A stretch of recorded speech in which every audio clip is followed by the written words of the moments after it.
Item Number SCP-1591 Object Class Keter Special Containment Procedures SCP-1591 is to be contained at Area 77 within a vacuum-sealed containment vault 3 kilometers below the area. SCP-1591 is to be placed in the center of this vault, with 30 high-intensity spotlights arranged in a 1-meter circular pattern above, below, and around it. Once every month, the spotlights are to be replaced by D-Class personnel due to the damage caused by SCP-1591.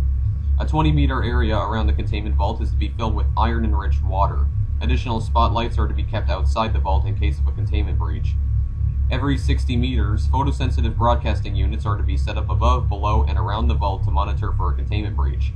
In the event that the receptors begin broadcasting, it is to be assumed that containment has been breached. If any photosensitive broadcasting units cease to function, surface teams are to prepare 75 high-intensity spotlights with an intensity 600,000 lux greater than SCP-1591's intensity to cease the expansion of SCP-1591's effect. In the event that containment is breached, Overwatch is to be alerted to the possibility of an XK-class end-of-the-world scenario.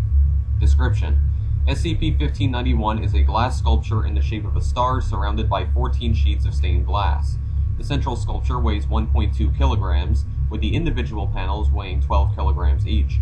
All components of SCP-1591 are suspended approximately 6 meters above the ground through an as-yet unknown mechanism. To date, efforts to effect the levitation of either the sculpture or the panels have been unsuccessful. SCP-1591 constantly produces light, which slowly increases in brightness and intensity.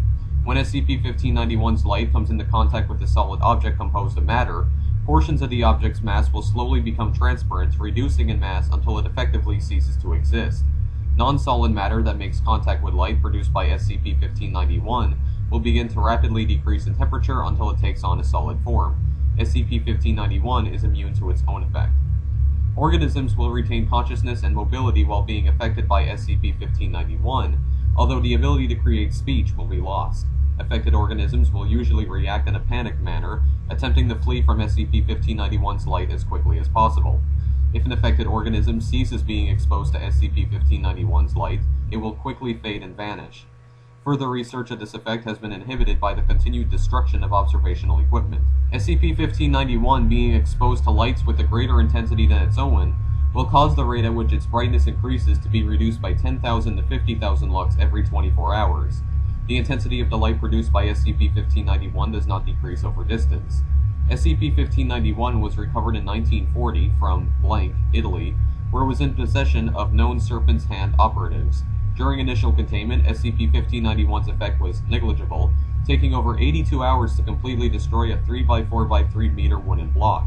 It was contained within Site-77's safe containment wing. In February of 1941, Site-77 was partially damaged by Allied bombing raids. These bombs caused SCP-1591's containment to be breached, resulting in most of the remaining portions of Site-77 being destroyed. After reconstruction was completed, SCP-1591 was reclassified as Uselid and contained in Site-61. Current containment procedures were established at Site-65, resulting in its classification as Keter, when a second containment breach resulted in Site-65 being severely damaged and the loss of blank personnel. Addendum, May 19, 1941. Several documents relating to SCP-1591 were recovered from a location inhabited by members of the Serpent's Hand. These included photographs, diagrams, and documents. One example has been included in this report. War with Elric. We had been at peace for almost 568 years, but they had decided to declare war upon us. The Verderers tried to assure us that we would be defended, safe from the King's wrath. Killed. All killed. I saw little boys strung up by their backs, snapping in half as they were wrenched up towards the stars. Women were struck down in the streets, lanced and stabbed until they begged to die. Men who fought back were blinded and made lame, then displayed proudly in shop windows. My mother was shaved, boiled, and eaten by a pillaging group of warriors.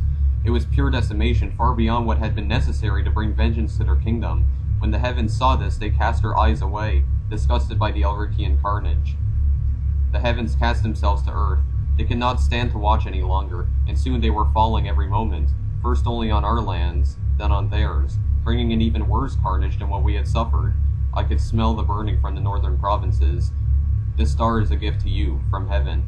In the right hands, it will be a tool to bring down senselessness. but do not forget its origin. If the hatred and carnage once again reach its light, it will cast down purity, wiping it from your lands. The stars are beautiful tonight.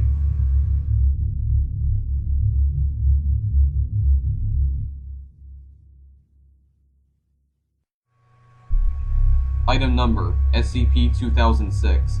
Object Class, Keter. Special Containment Procedures. SCP-2006 is to be contained at Site-118 in an airtight containment cell.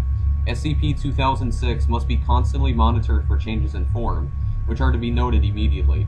All personnel coming into contact with SCP-2006 are required to enroll in an acting course with a focus on expressing fear and surprise. Every month, SCP-2006 is to be shown at least one new, extremely low-quality horror or science fiction movie containing horror elements. All interaction with SCP-2006 must confirm that SCP-2006 continues to believe that said works demonstrate a superb grasp of horror. Description: SCP-2006 is an anomalous spherical entity roughly 50 centimeters in diameter when in its default state. SCP-2006's stated goal is to cause feelings of fear and/or horror in as many humans as possible. To accomplish this purpose, SCP-2006 possesses the ability to change its shape, mass, volume, density, chemical structure, and voice to any form that it desires. Currently, there is no known way to damage SCP-2006. The extent of its shape-shifting abilities is unknown, and it's currently thought to be unlimited. Currently, SCP-2006 has demonstrated a fondness for taking the forms of various entities and villains from the various horror and science fiction movies that it has witnessed. The most common form that SCP-2006 has taken is that of Roman from the 1953 movie Robot Monster. SCP-2006 is capable of speaking even when it possesses the form of an entity that is normally unable to speak.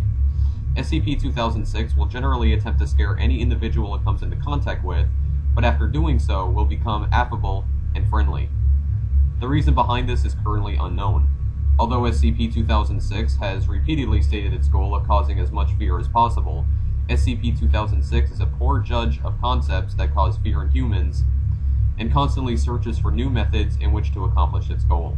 This poor recognition extends to recognition of emotions in humans, as SCP-2006 is incapable of distinguishing between subtle differences in emotion that would be obvious to a human. Interview Log SCP-2006.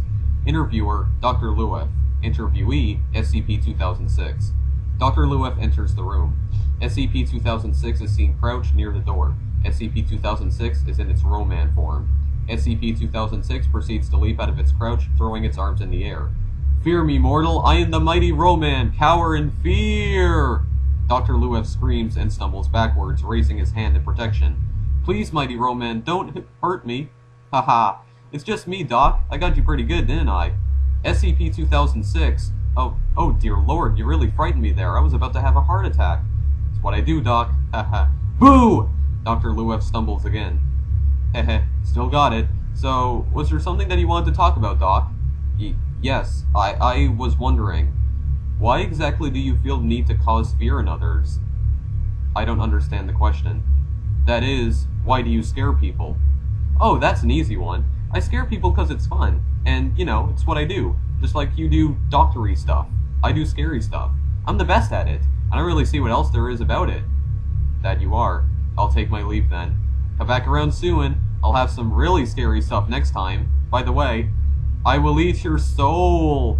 Let me out of here. I'm going to die of fright. Addendum. The current site director for Site-118 has issued the following memorandum regarding SCP-2006.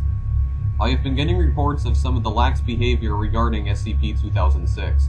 Many personnel have been heard laughing at SCP-2006 during surveillance when it watches a new movie, or when it attempts to scare individuals. Some personnel have been heard questioning why SCP-2006 is classified as a Keter entity.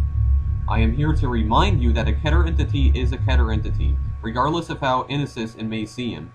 No, SCP-2006 is not a rampaging demigod, nor is it a regenerating super lizard. However, it possesses the same level of danger as any other Keter that the Foundation has contained. Think of SCP-2006's purpose. It wishes to scare people. Imagine what would happen if SCP-2006 broke containment, and found out what really scared people. Imagine if it saw the horror and fear of war, or the concepts of paranoia or phobias common to each and every human being. Imagine if it found the true horror of a nuclear holocaust or an XK-class scenario. Now couple that with an entity that possesses shape-shifting abilities with no known limits, and you'll understand why it's classified as Keter. All personnel mentioned above have been suitably disciplined. I do not want to hear about this again. Dr. Randall Owing, Site 118 Director.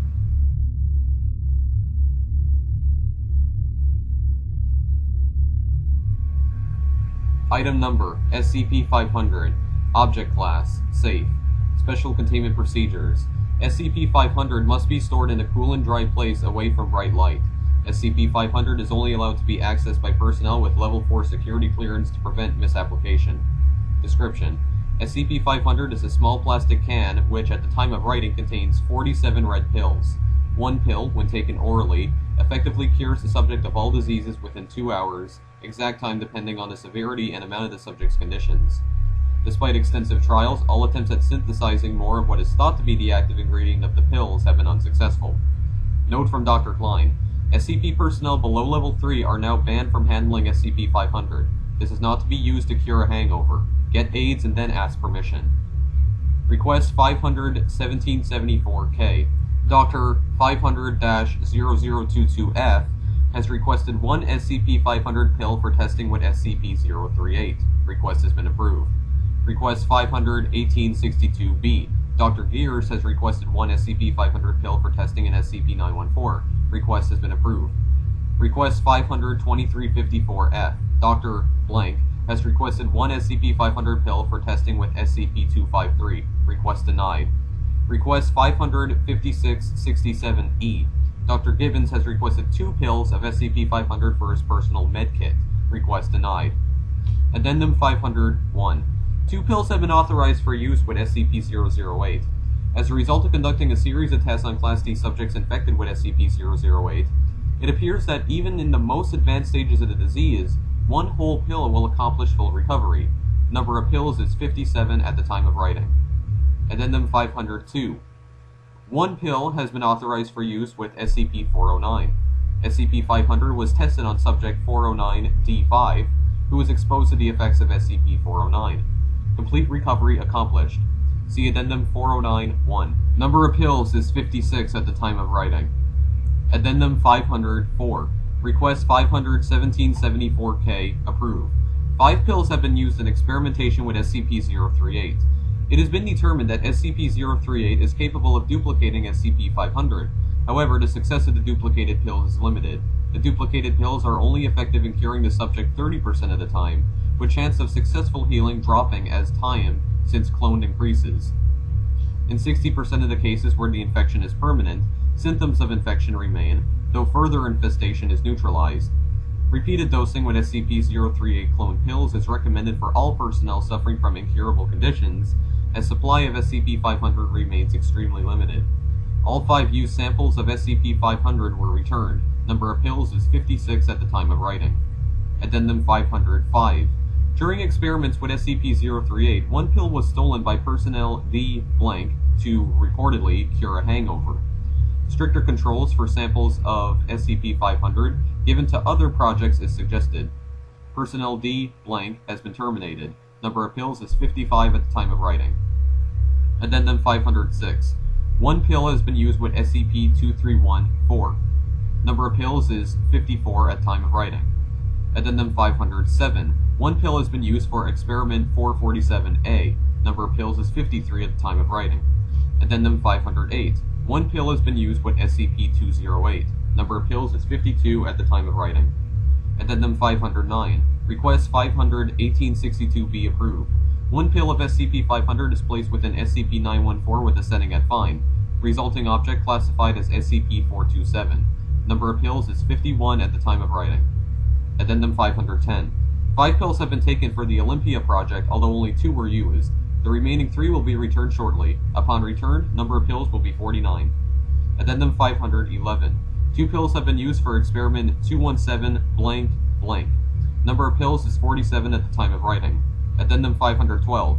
Request to have SCP-500 investigated for mental compulsion leading to obsessive fixation denied for triviality.